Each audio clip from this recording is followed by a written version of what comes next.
In 1925, a 60-year-old woman was dragged out of a Philadelphia convention hall by police, screaming. Her crime?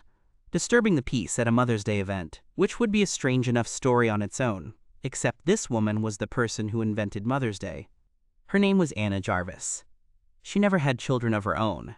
She spent the last 30 years of her life trying to destroy the holiday she'd created, lost everything doing it, and died nearly blind, nearly deaf, and broke in a Pennsylvania sanitarium.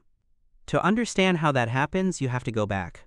Way back. Honoring mothers isn't a new idea.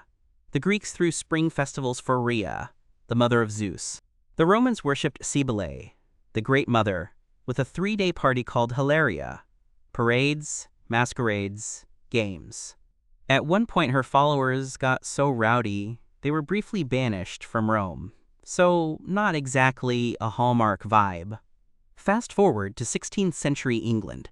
Christians observed Mothering Sunday, the 4th Sunday of Lent, when people returned to their mother church.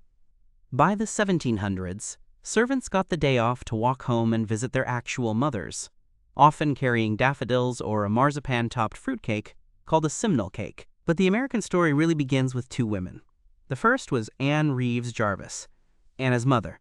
She lived in West Virginia. She had 11 to 13 children, and only 4 survived to adulthood. So in 1858, she started Mother's Day work clubs to teach hygiene and fight infant mortality. When the Civil War broke out, her clubs nursed soldiers from both sides. After the war, in 1868, she organized Mother's Friendship Day to bring former enemies together.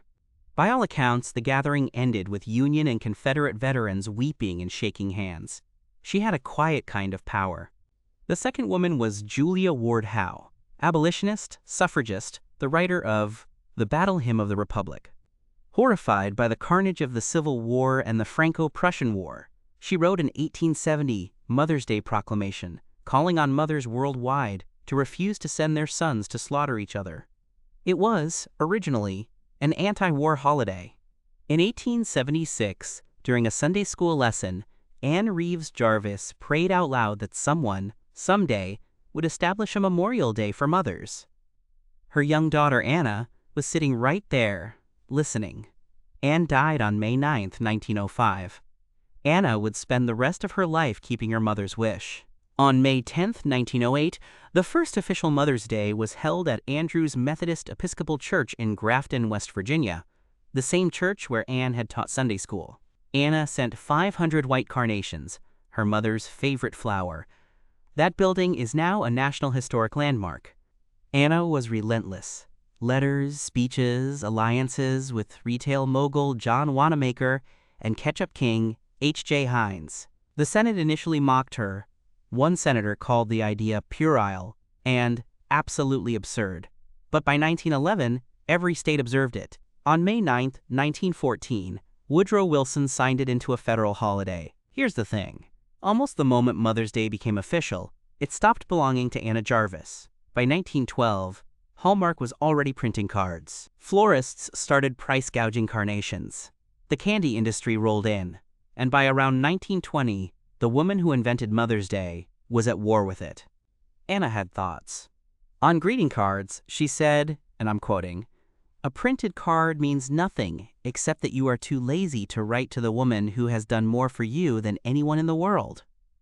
On candy, she said, "You take a box to Mother and then eat most of it yourself."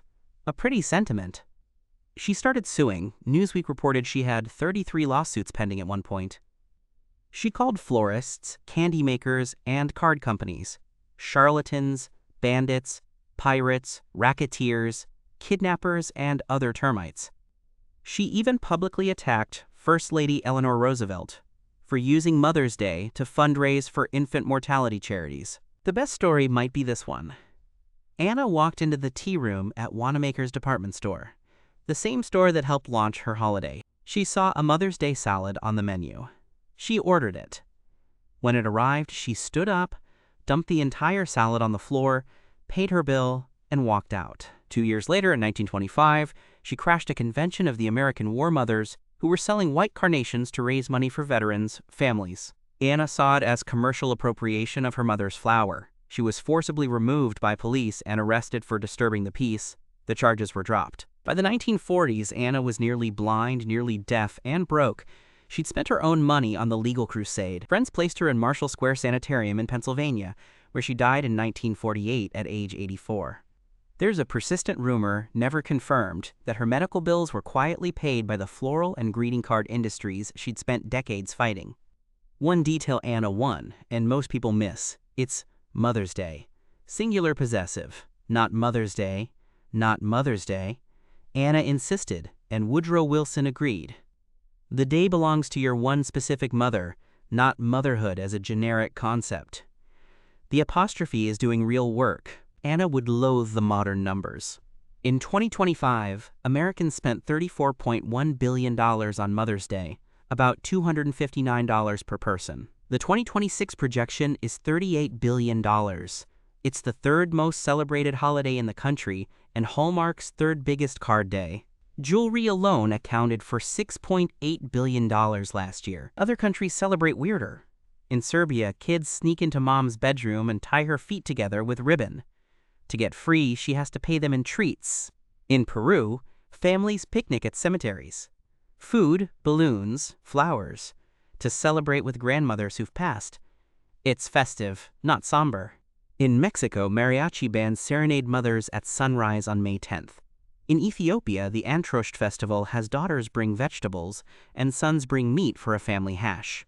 In France, after World War I, the government literally awarded medals, bronze, silver, gold, to mothers of large families. So, if you're staring down Mother's Day right now, wondering what to actually get a young or first-time mom, and assuming you'd like Anna Jarvis to roll over in her grave only a moderate amount, here's what's actually trending in 2026.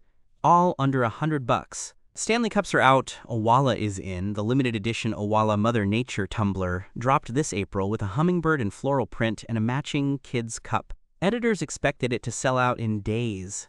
It's about $40. As Rolling Stone put it, a good tumbler isn't a luxury for new moms. It's a lifeline. Personalized jewelry is the most recommended gift category for first-time moms in 2026. Birthstone necklaces with one stone per kid. Birth flower pendants. Missouri's new puzzle stacking rings, where you add a band when each child arrives. Most pieces land between $40 and $98. The biggest shift in 2026 gifting. Postpartum recovery is finally being taken seriously. Belly bands, silver nipple shields, Hatch nursing tanks, Frida Mom recovery kits, Ever-Eaten belly serums. Gifting these used to feel awkward. Now it's just considered useful, which is, frankly, progress. The #1 word in 2026 mom gift guides is sleep.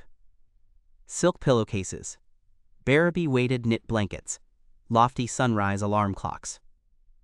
Kate McLeod's Sleep Stone, a body moisturizer scented with lavender and magnesium, is around $48 and is somehow on every single list. For the beauty-curious mom, Rhode by Hailey Bieber's Lip Kit, Laneige Lip Sleeping Mask, Crown Affair's Slick Back Hair Kit, because the sleek bun is the dominant 2026 mom hairstyle. Fast, baby-safe, photo-ready. Sol de Janeiro's Body Mists, none over $80. Then there's Cozy Earth Bamboo Pajamas, cult brand of 2026, around $95 with the Mother's Day code. The viral Skims Dew pajama set from Amazon, tested and approved by CNN, a really good Turkish cotton towel, aromatherapy heated eye masks. Anthropology travel mahjong sets, because mahjong is somehow the new millennial mom hobby. The biggest 2026 trend across every gift guide, personalization. 48% of buyers say unique or different is the most important quality this year. Custom newspaper-style keepsakes with mom's headlines from her year. Songfinch songs written for her. Embroidered hospital bag totes. Spotify dash code keychains for her song with the baby. Look, Anna Jarvis would hate every single one of these. The matcha kits, the personalized rings, the $40 tumblers, the recovery kits, the candles, the cards, all of it. She'd dump it on the floor of a Wanamaker's, if Wanamaker's still existed. Which, fittingly, it doesn't. But here's the thing she got right. Anna's whole point was that Mother's Day was supposed to be about your one specific mother. Not motherhood, not moms in general, yours. So whatever you spend, or don't, the part she'd actually approve of is the same part she always wanted. Pick up the phone, write the letter, show up. The apostrophe is still doing its work.